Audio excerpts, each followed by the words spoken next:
Hello दोस्तों, स्वागत है आपका हॉन्टिंग वर्ल्ड चैनल के एक और एपिसोड में।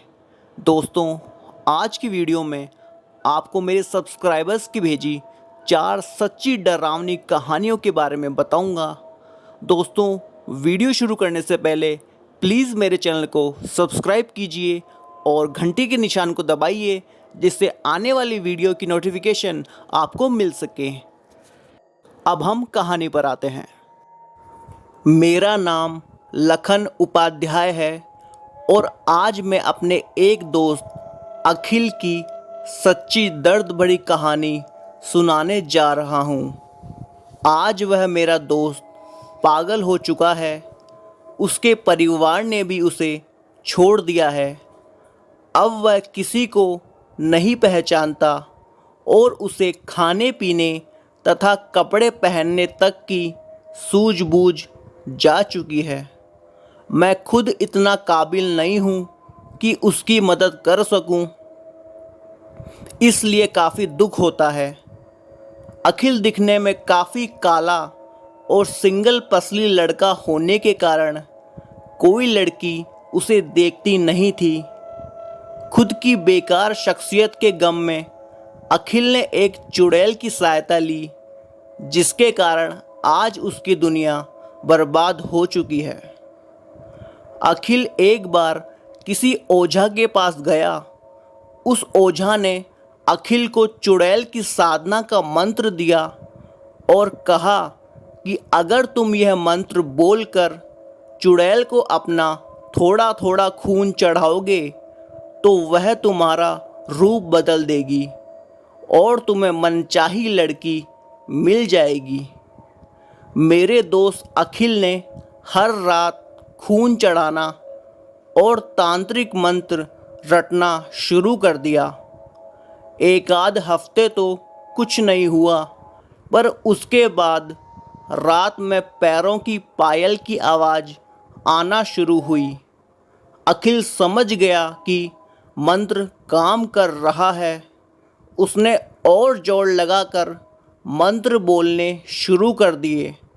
दिन रात वह इसी काम में जुट गया। धीरे धीरे उसे लाल कपड़ों वाली ऊंची लंबी औरत दिखने लगी, जिसकी चोटी उसके घुटनों तक आती थी। अखिल को डर तो लगा, पर वह जानता था कि वह क्या कर रहा है। उसे पता था कि वह चुड़ैल उसकी ही मदद करने आई है। अब वह चुड़ैल अखिल से बात भी करने लगी थी। कुछ ही दिन में अखिल ने फ़ौरन अपनी मांग रख दी कि मुझे अच्छा शरीर और रूप चाहिए, ताकि मैं एक सुंदर लड़की से संबंध बना सकूं और शादी कर सकूं। चुड़ैल ने कहा कि तुम्हारी सारी मांगें पूरी कर दूंगी, पर उसके बदले में तुम्हें उस जगह जाना होगा जहां पर मैं दफन हूँ। जैसे ही मैं आज़ाद हो जाऊंगी, पहला काम तुम्हारा कर दूंगी। अखिल को डर तो लगा, पर वैसे भी उसकी ज़िंदगी कुछ खास नहीं जा रही थी, तो उसने रिस्क लिया और उसी रिस्क ने अखिल की ज़िंदगी तबाह कर दी। अखिल को वह चुड़ैल एक वीरान जगह पर ले गई और उसने वहाँ गड्ढा खोदने को कहा। उस गड्ढे में एक गुड़िया निकली, जिसके हाथ पांव और मुंह बंधे हुए थे और चोटी में गांठ लगी हुई थी। उसने फ़ौरन अखिल को गुड़िया के हाथ पांव और चोटी खोलने को कहा। अखिल ने वह सब खोल डाला और तभी उस चुड़ैल ने रौद्र रूप धारण किया और अखिल को गर्दन से पकड़ लिया। अखिल झटपटाने लगा, चिल्लाने लगा, पर वह चुड़ैल अब इतनी ताकतवर थी कि इंसानों को छू भी सकती थी और नुकसान भी पहुंचा सकती थी।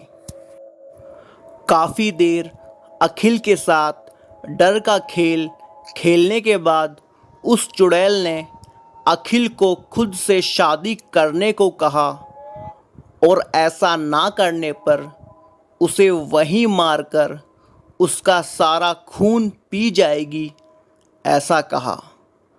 अखिल ने डर के मारे उधर वीराने में ही उससे शादी कर ली।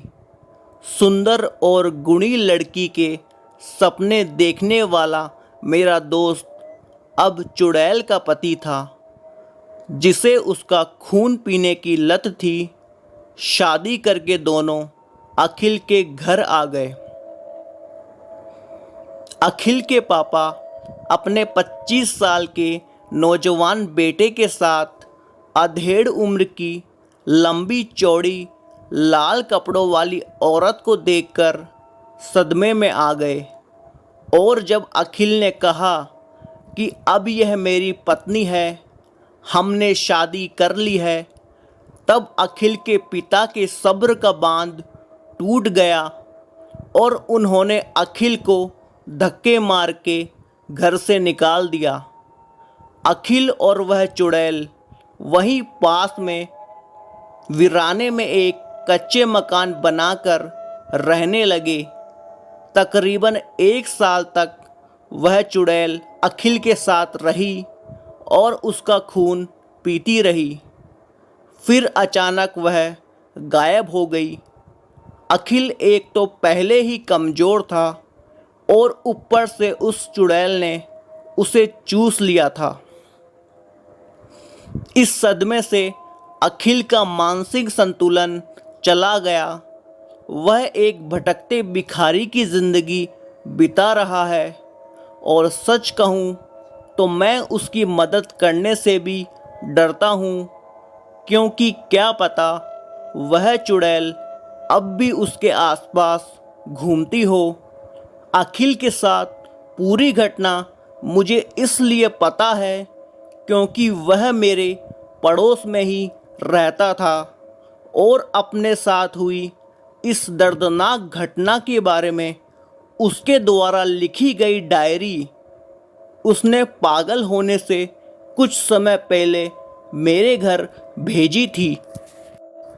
अखिल की इस हालत ने मुझे एक सबक दिया है कि कभी भी गलत काम करके खुशी प्राप्त नहीं की जा सकती है। मेरा नाम विकास खेलकर है। मैं लातूर में रहता हूँ। मेरे आई बाबा ने बहुत खर्चा करके मुझे पढ़ाया, लेकिन मुझे हमेशा अच्छी जॉब के वांदे रहे हैं। अब खर्चा पानी चलाने के लिए कुछ ना कुछ तो करना ही था, इसलिए मैंने एक चिप्स फैक्ट्री में सुपरवाइज़र की नौकरी ले ली। मेरी शिफ्ट 11 बजे रात में शुरू होती थी, इसलिए मैं आराम से खाना पीना खाकर नौकरी पे चला जाता था। उस रात करीब 1 बजे फैक्ट्री का पावर सिस्टम शॉर्ट हो गया। सेठ बोला, चारों लोग घर चले जाओ, आज छुट्टी।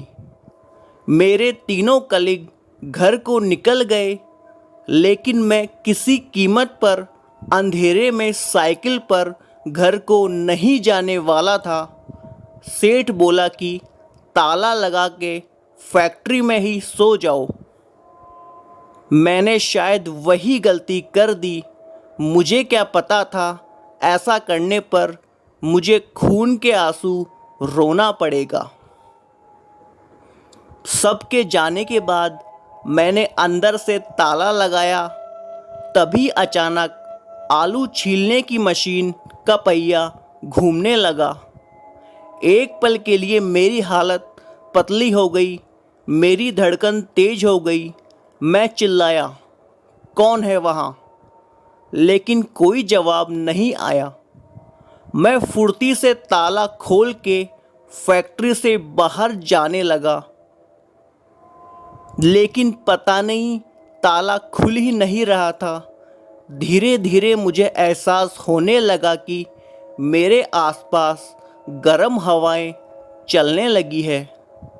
सच बोलूं, उस टाइम मुझे रोना आ रहा था, लेकिन मैं हिम्मत करके दूसरे दरवाजे की तरफ भागा। मैं किसी भी तरह फैक्ट्री के बाहर निकलना चाहता था। अचानक मेरी नज़र एक फावड़े पर गई। मैं उसे उठाकर दरवाजे पर ठोकने लगा। मेरा ऐसा करने पर एक अजीब घटना हुई। मेरा शरीर तहखाने की ओर खिंचने लगा, जैसे कोई अदृश्य रूह मुझे अंधेरे में घसीटना चाहती हो। धीरे धीरे मुझे एहसास हो रहा था कि मौत करीब है। मुझे बार बार आई बाबा का ध्यान आ रहा था। डर भगाने के लिए मैंने ज़ोर ज़ोर से बड़बड़ाना चालू किया। मेरे ऐसा करने पर तो वहाँ पर माहौल और ख़राब हो गया। अचानक मेरी नज़र बिजली के स्विच बॉक्स की ओर गई। वहाँ पर एक गंजा मुंडी नज़र आया। उसका चेहरा साफ नहीं था। मैंने थोड़ा और साइड होकर उसे देखा तो मेरी चीख निकल गई। उस मुंड की आँख नहीं थी और उसके आसपास घना काला धुआं था। मैं फिर एक बार फैक्ट्री का ताला खोलने की नाकाम कोशिश करने लगा। तभी एक झटके से मेरी इमरजेंसी लाइट ऑफ हो गई। अब मैं घोर अंधेरे में खड़ा पागलों की तरह चीख मार रहा था। कुछ ही देर में मेरे पैर ठंडे पड़ गए। मैं उसी जगह घुटनों पर बैठ गया। मेरी सांस उखड़ रही थी। शायद मैं आने वाली भयानक मौत के लिए मन ही मन तैयार हो रहा था। अधमरी सी हालत में मुझे महसूस हुआ कि एक फौलादी पंजे ने मुझे खींचना शुरू किया। उस भयानक रूह की घटिया गंध को याद करके मुझे आज भी उबकाई आ जाती है। कुछ देर बाद महसूस हुआ मैं ढेर सारी परछाइयों के बीच अधमरा सा पड़ा था। वह सब एक दूसरे को देखकर फुसफुसा रहे थे, जैसे कोई चांडाल का दल शिकार खाने से पहले बातचीत कर रहा हो। धीरे धीरे उन सब की आवाज़ें तेज होने लगी। मैंने नज़र दौड़ाई तो मुझे वही गंजा बिना आँखों वाला गुस्सैल मुंड सामने दिखा। अचानक उसने गर्म खोलता हुआ पंजा आगे बढ़ाया और मुझे दरवाजे की ओर खींचना शुरू किया। इस घटना के बाद मैं होश खो बैठा। सुबह हुई तो मैंने देखा कि फैक्ट्री के बाहर मैं मिट्टी पर पड़ा था।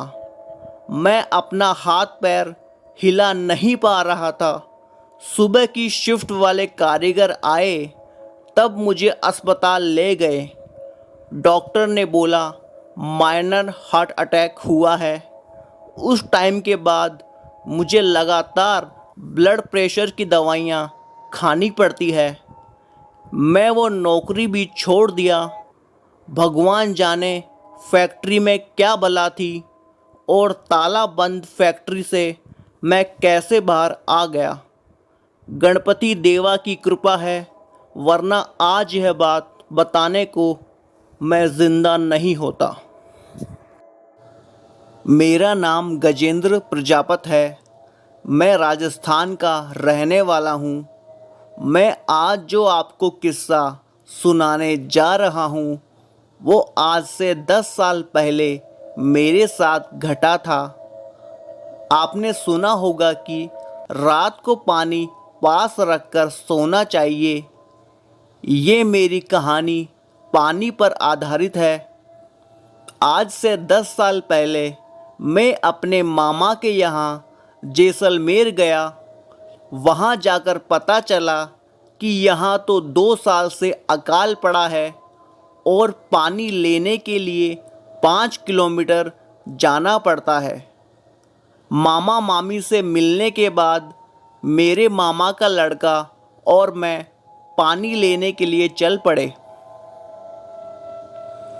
रास्ते में पैदल चलते हुए थक गए और एक जगह बैठ गए। तब उसने एक किस्सा सुनाया कि पिछले साल पानी की वजह से एक औरत का बच्चा रो रहा था और वो काफ़ी बीमार था, इसलिए वो पानी मांगने हमारे गांव में आई, लेकिन उसको किसी ने पानी नहीं दिया। जब वो वापस लौट रही थी तो रास्ते में उसको ठाकुर के घर पर पानी दिखा, तो उसने बिना पूछे पानी पीने की कोशिश की। जब उसको ठाकुर ने देखा तो वो गुस्से से आग बबूला हो गया और कुदाली लेकर उस औरत की तरफ दौड़ा। उस औरत ने भागने की कोशिश की, लेकिन वो गिर गई। ठाकुर ने बिना आवताव देखे कुदाली से उस औरत की हत्या कर दी। उसके एक दिन बाद उस बच्चे की भी बिना पानी के मौत हो गई। कुछ दिनों बाद खबर आई कि उसी कुदाली से ठाकुर को भी किसी ने मार दिया और धीरे धीरे उसके पूरे परिवार को किसी अनजान ताकत ने मौत के घाट उतार दिया। यह किस्सा सुनने के बाद हम दोनों पानी लेकर वापस गांव की तरफ लौटने लगे। हल्का हल्का अंधेरा हो चुका था। अचानक हमारे सामने एक बच्चा आया और पानी मांगने लगा, लेकिन इतनी दूर से पानी लाने के कारण हमने उसे मना कर दिया। घर पहुंचकर मैंने खाना खाया, उधर पेड़ के नीचे पलंग पर सो गया। अचानक रात को वही बच्चा मेरे सामने आया और पानी मांगने लगा। मैंने ध्यान नहीं दिया और गुस्से से कहा कि चले जाओ, और मेरे सामने वो औरत दिखाई दी। अचानक मैं उठ गया और देखा वहाँ कोई नहीं था। मैंने सोचा कोई सपना आया होगा।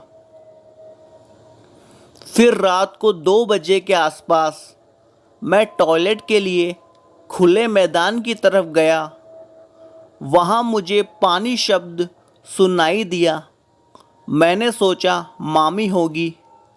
फिर मैं वापस पलंग की तरफ लौटा ही था कि अचानक फिर पानी शब्द सुनाई दिया। अब मैं गुस्से से आग बबूला हो गया और कहा, कौन है? सामने आओ, अभी पानी देता हूँ। इतना कहते ही मेरे पीछे किसी के होने का अनुभव हुआ, तो मैंने पीछे मुड़कर देखा तो एक औरत कुदाली लेकर खड़ी थी। मैं डर के मारे बहुत ज़ोर से भागा और रास्ते में पत्थर से ठोकर खाकर नीचे गिर गया।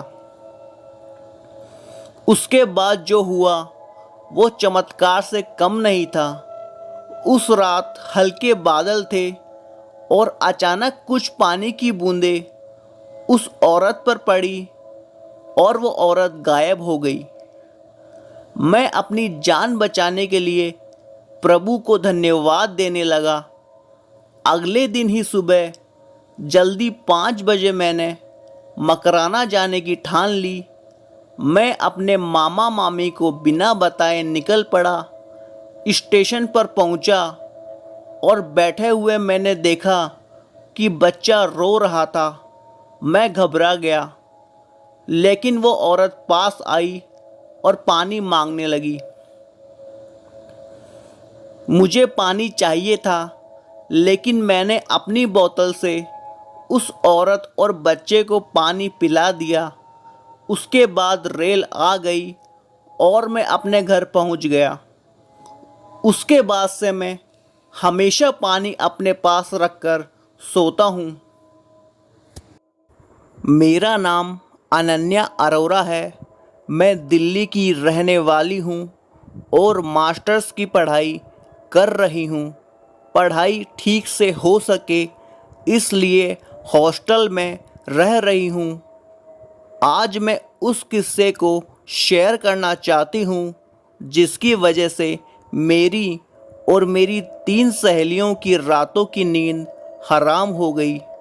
हर वक्त हमारे हॉस्टल के रूम में अजीबोगरीब घटनाएं होती रहती है। दिल करता है कि हॉस्टल ही छोड़ दे, पर हमारे इंस्टीट्यूट और कॉलेज के पास दूसरी कोई इतनी अच्छी हॉस्टल की सुविधा है ही नहीं। इसलिए हम हॉस्टल में रहने के लिए मजबूर हैं। असल में कहूँ तो इन सब की जिम्मेदार हम खुद चारों सहेलियाँ ही हैं। आज भी मुझे याद है वह दिन जब कनिका ने रविवार को दोपहर में मैगी बनाई थी और उसने कहा कि आज कुछ तूफ़ानी करते हैं।